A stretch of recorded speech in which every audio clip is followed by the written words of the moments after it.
વડોદરા શહેરમાં હેલ્મેટને લઈને ખાસ ડ્રાઈવ યોજાઈ। સયાજીગંજ ટ્રાફિક પોલીસની કચેરીની બહાર પોલીસની ડ્રાઈવ યોજાઈ। હેલ્મેટ ન પહેરનાર વાહન ચાલકોને 500 રૂપિયાનો દંડ ફટકારવામાં આવી રહ્યો છે। ટ્રાફિક પોલીસે 2 દિવસમાં 500 ટુ વ્હીલર ચાલકોને પકડીને દંડ ફટકાર્યો છે। ટ્રાફિક એસીપી ડીએમ વ્યાસ પણ આ ડ્રાઈવમાં જોડાયા। ટ્રાફિક પોલીસ વાહન ચાલકોમાં હેલ્મેટને લઈને જાગૃતતા લાવી રહી છે। હેલ્મેટ ન પહેરનારને ટ્રાફિક પોલીસ પેમ્પલેટ આપી ટ્રાફિકના નિયમોની જાણકારી આપી રહી છે। કેટલાક વાહન ચાલકોએ પોલીસની કામગીરીને પણ બિરદાવી હતી।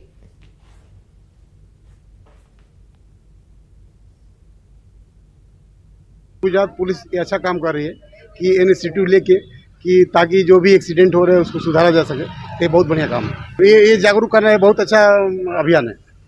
इसमें आप लोग भी सहयोग दे रहे हैं। मैं सबसे अपील करूंगा जनता से भी कि जो भी लोग हैं तो वो लोग भी सहयोग दें। मैं हेल्मेट नहीं पहरी तो अपना दंड तो आप्यो छे, पण सारी रीते पुलिस आपणुं करे छे अपनी हेल्थ माटे सेफ्टी माटे ए बहु सारूं छे। अने मैं सॉरी कहूँ छूँ कि आवती टाइम थी हेल्मेट पहरीश। लगभग 3 दिवस में 500 थी वधु लोगोने दंड कर्या छे। ई चलन पण आप्या छे અને આ પેમ્પલેટ પણ અમે આપીએ છીએ કે ડુ એન્ડ ડોન્ટ્સ કે ભાઈ તમે શું કરો શું ના કરો। હેલ્મેટ પહેરો, રોંગ સાઈડ ના ચલાવો, ત્રણ સવારી ના જાઓ, પછી તમે સિગ્નલ ના તોડો, ચાલુ ગાડીએ ફોન પર વાત ન કરો। એ પ્રમાણે અમે લોકોને સમજ આપીએ છીએ અને સાથે સાથે જરૂરી જણાય તો અમે દંડ પણ કરીએ છીએ। ટ્રાફિકના નિયમોનું ઉલ્લંઘન અને હેલ્મેટ નહીં પહેરવાના કારણે અકસ્માતની ઘટનાઓ વધી રહી છે અને જેમાં જે નિર્દોષ લોકો છે તેઓ પોતાનો જીવ ગુમાવી રહ્યા છે। ત્યારે સમગ્ર મામલે હાઈકોર્ટે આકરું વલણ દાખવ્યું છે અને હાઈકોર્ટના આકરા વલણ બાદ હવે જે પોલીસ છે તે હરકતમાં આવી છે। આ દ્રશ્યો જોઈ શકાય છે, સયાજીગંજ વિસ્તારના દ્રશ્યો છે અને સયાજીગંજ વિસ્તારમાં જે ટ્રાફિક પોલીસ છે તેમના દ્વારા વિશેષ ડ્રાઈવ જે છે એટલે કે હેલ્મેટ ડ્રાઈવ છે તે ચલાવવામાં આવી રહી છે।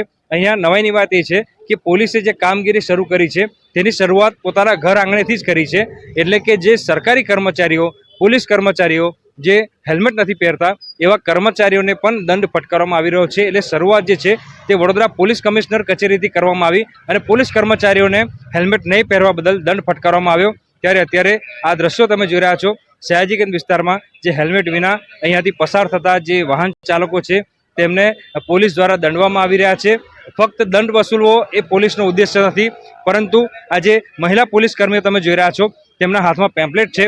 પેમ્પલેટ થકી ટ્રાફિકના જે નિયમો છે તે પણ શીખવામાં આવી રહ્યા છે। એટલે મેં કીધું પ્રમાણે કે માત્ર ને માત્ર દંડ વસૂલવો એ ઉદ્દેશ્ય નથી, પરંતુ નાગરિકો ટ્રાફિકના નિયમોને લઈને જાગૃત થાય તે પ્રકારના પ્રયત્નો જે છે તે વડોદરા શહેર ટ્રાફિક પોલીસ દ્વારા કરવામાં આવી રહ્યા છે। છેલ્લા 2 દિવસથી આ વિશેષ ડ્રાઈવ ચાલી રહી છે અને 2 દિવસ દરમિયાન ખૂબ જ મોટી માત્રામાં જે ટ્રાફિકના નિયમોનું ઉલ્લંઘન કરતા વાહન ચાલકો છે તેમની સામે દંડનીય કાર્યવાહી જે છે તે કરવામાં આવી રહી છે અને પોલીસ સાથે ગેરવર્તણૂક કરનાર જે વાહન ચાલકો છે એટલે કે બેજવાબદાર વાહન ચાલકો છે તેમના વાહનો જપ્ત કરવા સુધીની કાર્યવાહી જે છે તે વડોદરા શહેર ટ્રાફિક પોલીસ દ્વારા કરવામાં આવી રહી છે। હાર્દિક દીક્ષિત, ન્યૂઝ એટીન ગુજરાતી, વડોદરા।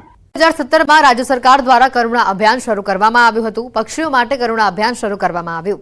કુલ 33 જિલ્લા છે અને 8 મહાનગરની વચ્ચે માત્ર 31 જગ્યા પર જ એમ્બ્યુલન્સ ઉપલબ્ધ છે। એટલે કે 10 જિલ્લા મહાનગર એવા છે કે જેમાં એમ્બ્યુલન્સ જ નથી અને ત્યાંના પશુઓની સારવાર જ થઈ શકતી નથી।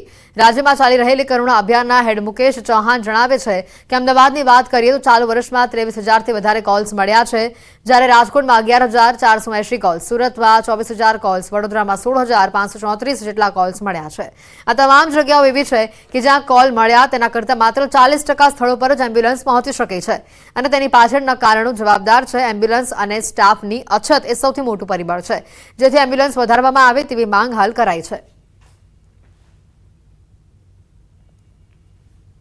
એની ડિમાન્ડ તો ખૂબ વધારે છે। એની લગભગ અમે 40% જેટલા જે કોલ ટોટલ કોલ આવે છે એમાં અમે એમ્બ્યુલન્સની જે કહેવાય કે સંખ્યા 3 હોવાથી અમે પહોંચી નથી શકતા, લેકિન જે એમ્બ્યુલન્સમાં અમે પહોંચી શકીએ એમ છીએ, જે કોલ્સમાં કરીએ છીએ એવા લગભગ અમે પર ડે એના 36થી 50 જેટલા કોલ્સ અમે રોજ એટેન્ડ કરતા હોઈએ છીએ।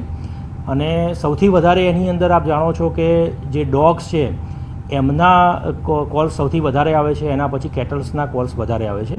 વ્યાસે નાણાપંચના અધ્યક્ષની જવાબદારી સંભાળી છે। ગુજરાત રાજ્યના ચોથા નાણાપંચના અધ્યક્ષ તરીકે તેઓએ જવાબદારી સંભાળી છે। તેમણે પીએમ મોદી, અમિત શાહ, CR પાટીલનો આભાર માન્યો। યમલ વ્યાસે કહ્યું કે ગુજરાતની 45% વસ્તી શહેરોમાં વસે છે।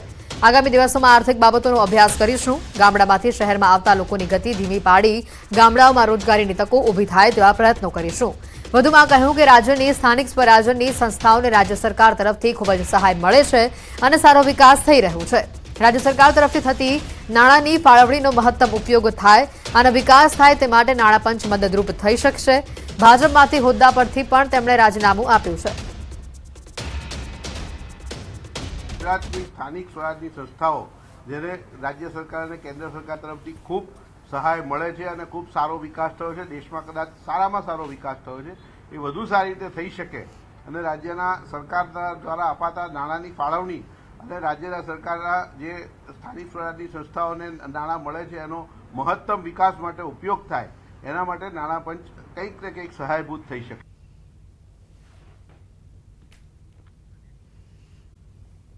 માં કલમ 370 ફરી લાગુ કરવાની માંગ સાથે શાસક પક્ષે પ્રસ્તાવ પાસ કર્યો છે.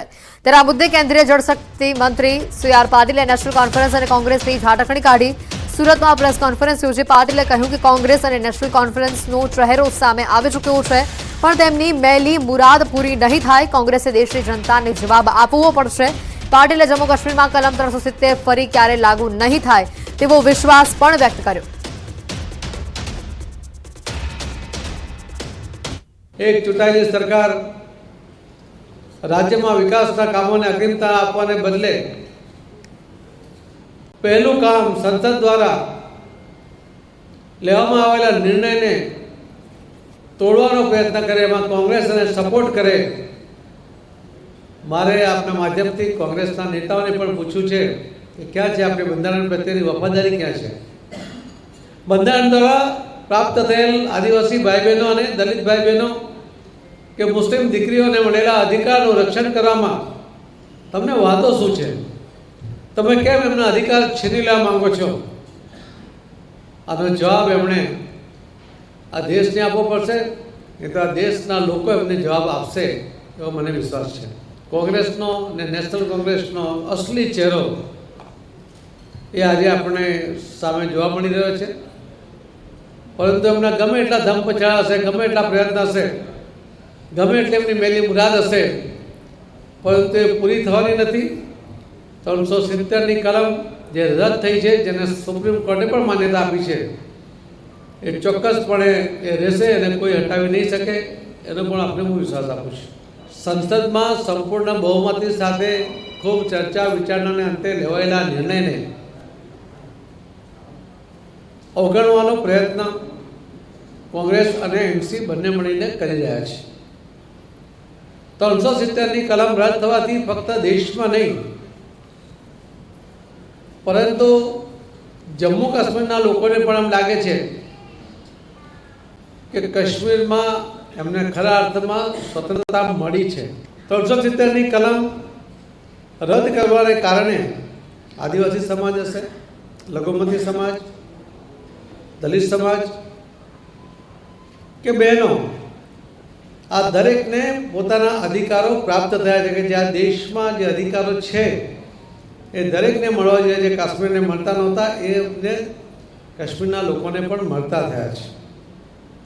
370ની કલમ રદ કર્યા પછી અમે જોયું હશે કે આતંકવાદી હુમલાઓમાં પણ લગભગ 70%નો ઘટાડો થયો છે. પોલીસે પ્રતિબંધિત ડ્રગ્સનો જથ્થો ઝડપી પાડ્યો છે. વડોદરા મુંબઈ એક્સપ્રેસ હાઈવે પરથી એમડી ડ્રગ્સનો મોટો જથ્થો ઝડપી પાડ્યો છે. પોલીસે ₹18 લાખની કિંમતના એમડી ડ્રગ્સ સાથે 3 આરોપીઓની ધરપકડ કરી છે. ઇનોવા કારમાં આરોપીઓ ડ્રગ્સનો જથ્થો લઈ જતા હતા. પોલીસે કાર સહિત કુલ ₹20 લાખથી વધુનો મુદ્દામાલ કબજે કરી આરોપીઓ વિરુદ્ધ કાર્યવાહી કરી છે. આરોપીઓ અગાઉ પણ નશાકારક પદાર્થની હેરાફેરીમાં ઝડપાઈ ચૂક્યા છે. શ્રી પીડી જણકટ પોલીસ ઇન્સ્પેક્ટર અને એમના પોલીસ માણસોએ પંચોના માણસો બોલાવીને વોચ ગોઠવેલી અને વોચ દરમિયાન આ માહિતીવાળી ઇનોવા કાર આવી જતા એને રોકતા એમાં 3 ઈસમો મળી આવેલા અને એ 3 ઈસમોની અંગ ઝડતી કરતા અને ગાડીની ઝડતી કરતા તેમાંથી 180 ગ્રામ જેટલું એમડી ડ્રગ્સનો જથ્થો મળી આવેલો, જેની કિંમત ₹18 લાખ જેટલી થાય છે.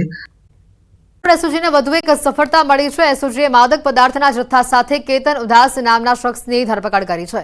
નેપાળ બોર્ડરથી 3.16 લાખ રૂપિયાની કિંમતના બ્રાઉન શુગરના જથ્થા સાથે તેની ધરપકડ કરવામાં આવી છે. એસઓજીની ટીમને ચોક્કસ બાતમી મળી હતી કે શહેરના રામાપીર ચોકડી પાસેના પુલ નજીક કેતન ઉદાસ નામનો વ્યક્તિ માદક પદાર્થના જથ્થા સાથે ઊભો છે. જે બાતમીના આધારે એસઓજીએ આરોપીને બ્રાઉન શુગરના જથ્થા સાથે ઝડપી પાડ્યો. પૂછપરછ દરમિયાન તે નેપાળ બોર્ડરથી બ્રાઉન શુગરનો જથ્થો લાવીને રાજકોટમાં વેચતો હોવાનું જાણવા મળ્યું. નેપાળ બોર્ડરથી રાજકોટ ખાતે બ્રાઉન શુગર લાવવા બદલ તેને 50,000 થી 60,000 રૂપિયા મળતા હોવાનું પણ પોલીસે તેણે જણાવ્યું છે. તેમજ અગાઉ પોતે 10 વખત નેપાળથી રાજકોટ બ્રાઉન શુગરનો જથ્થો લાવી ચૂક્યો હોવાનું પણ તેણે કબૂલ્યું છે.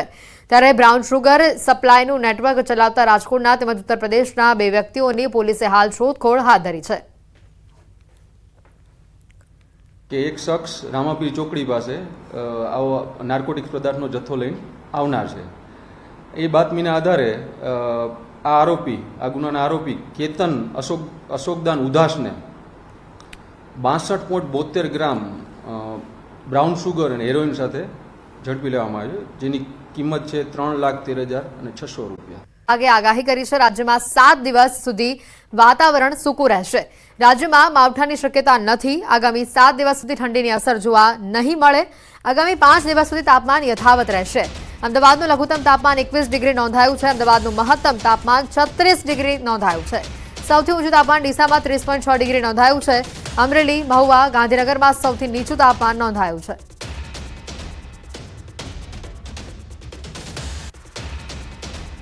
अगले 7 दिन तक मौसम शुष्क रहने का अनुमान है और जो पवन की दिशा है वो है उत्तर से उत्तर पूर्व और जो तापमान में पूर्वानुमान दिया गया है अगले 4-5 दिन तक ज़्यादा चेंज नहीं रहेगा, एनएलसी में दिया गया है. और जो अहमदाबाद के लिए फोरकास्ट है जो आसमान क्लियर रहेगा और मिनिमम तापमान जो है 21 डिग्री सेंटीग्रेड के आसपास रहे, लघुत्तम तापमान जो है 21 डिग्री सेंटीग्रेड के आसपास रहने का पूर्वानुमान दिया गया है. और जो उच्चतम तापमान रिकॉर्ड किया गया है अहमदाबाद के लिए 36.6 डिग्री सेंटीग्रेड जो कि नॉर्मल से 2 डिग्री ज़्यादा है.